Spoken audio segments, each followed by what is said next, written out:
ભારતીય બંધારણના ઘડવૈયા ડોક્ટર ભીમરાવ આંબેડકરના જન્મદિન નિમિત્તે વડોદરા શહેરમાં વિવિધ કાર્યક્રમો યોજવામાં આવ્યા.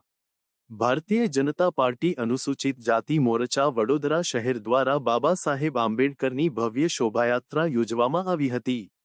ત્યારબાદ સયાજીબાગ ખાતે જે સ્થળે બાબા સાહેબ આંબેડકરે અપમાનિત થયા બાદ રાતવાસો કર્યો હતો તે સંકલ્પભૂમિ ખાતે પણ બુદ્ધવંદના કરીને બાબા સાહેબની પ્રતિમાને પુષ્પાંજલિ અર્પવામાં આવી.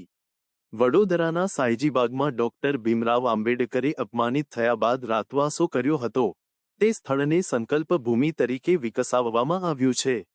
આજે ડોક્ટર બાબા સાહેબ આંબેડકરની જન્મ જયંતિ નિમિત્તે પદયાત્રા યોજવામાં આવી હતી, જેમાં બીજેપી શહેર પ્રમુખ, સાંસદ, વિધાનસભાના મુખ્ય દંડક અને દલિત સમાજના આગેવાનો જોડાયા હતા.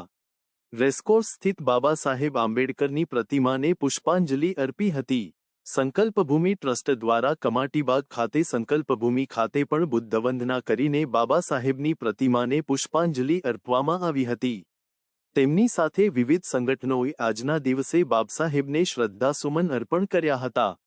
ડૉક્ટર બાબા સાહેબ આંબેડકરજી આપણા ભારત દેશના બંધારણના ઘડવૈયા એવા ડૉક્ટર બાબા સાહેબ આંબેડકરજીનો આજના જન્મજયંતિ અવસર પર વડોદરા મહાનગરપાલિકા દ્વારા એમની પ્રતિમાને પુષ્પાંજલિ અર્પણ કરવાના કાર્યક્રમનું આયોજન કરવામાં આવતું હોય છે. તો સાથે સાથે વડોદરા જે તેમની જન્મભૂમિ અને કર્મભૂમિ પણ રહી છે, ત્યારે વડોદરાના સયાજીબાગ ખાતે તેમની સંકલ્પભૂમિ આવી છે. ત્યાં સૌ સાથે મળી અને તેમની પ્રતિમાને પુષ્પાંજલિ અર્પણ કરી, હૃદયાંજલિ અર્પણ કરી પીડિતો, દલિતો, શોષિતો હોય કે પછી નારી શક્તિ હોય, સમગ્ર દેશની અડધી શક્તિ એટલે કે નારી શક્તિ. આજે મારા જેવા કેટલીય બહેનો અને માતાઓ જો દેશની સેવામાં પોતાનું યોગદાન આપી શકતી હોય અથવા પોતાની કારકિર્દી બનાવી શકી હોય તો તે માત્ર ને માત્ર ડૉક્ટર બાબા સાહેબ આંબેડકરજી દ્વારા જે આપણા દેશને સંવિધાન આપવામાં આવ્યું છે તેના થકી, આ સમાનતાના હક થકી આજે વેદો સુધી સીમિત રહી ચૂકેલી નારી આજે વેબ સુધી પહોંચી છે અને એક સમયે રસોડાની રાણી પૂરતી પોતાની ઓળખ પ્રાપ્ત કરેલી નારી શક્તિ આજે અંતરિક્ષ યાનની ઉડાનમાં પણ પોતાનું યોગદાન આપી શકી છે. આજ રોજ તેમના જન્મજયંતિ અવસર પર ડૉક્ટર બાબા સાહેબ આંબેડકરજીને હું મારા હૃદય કમળના ઉદ્ગમથી કરકમળના માધ્યમે તેમના ચરણ કમળમાં વંદન અર્પણ કરું છું. સમગ્ર ભારત દેશની નારી શક્તિ વતી તેમનો ખૂબ ખૂબ આભાર અભિવ્યક્ત કરું છું. આભાર. ભારતના એક મહાન સપૂત બંધારણના ઘડવૈયા એવા ડૉક્ટર બાબા સાહેબ આંબેડકરજીની 134મી જન્મજયંતિ નિમિત્તે અનેકવિધ કાર્યક્રમોનું આયોજન શહેરમાં થયું છે.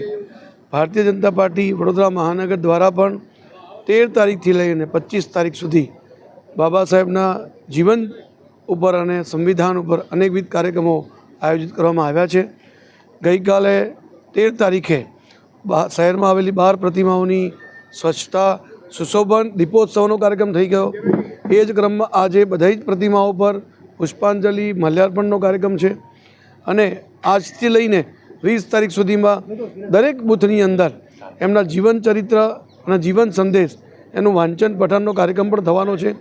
એ જ પ્રમાણે 17 તારીખે યુવા સંમેલન અને 24 તારીખે પ્રબુદ્ધ નાગરિકોનું સંમેલન, જેની અંદર બાબા સાહેબના જીવનના પ્રસંગો તથા સંવિધાન એના સત્રો, સેમિનાર સ્વરૂપમાં રહેવાના છે.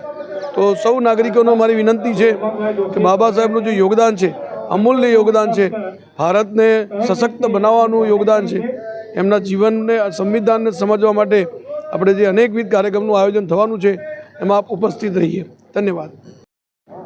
બંધારણના ઘડવૈયા એ બંધારણ કે જે ભારત દેશનો આત્મા છે અને એમના શિલ્પકાર એવા ભારત રત્ન ડૉક્ટર બાબા સાહેબ ભીમરાવ આંબેડકરજીની 134મી જન્મજયંતિ નિમિત્તે આજે પહેલાં તો ભારતીય જનતા પાર્ટી દ્વારા પદયાત્રા કરી અને એમને રેસકોર્સ સાથે એમની જે પ્રતિમા છે એમને શ્રદ્ધાંજલિ, પુષ્પાંજલિ અર્પણ કરી.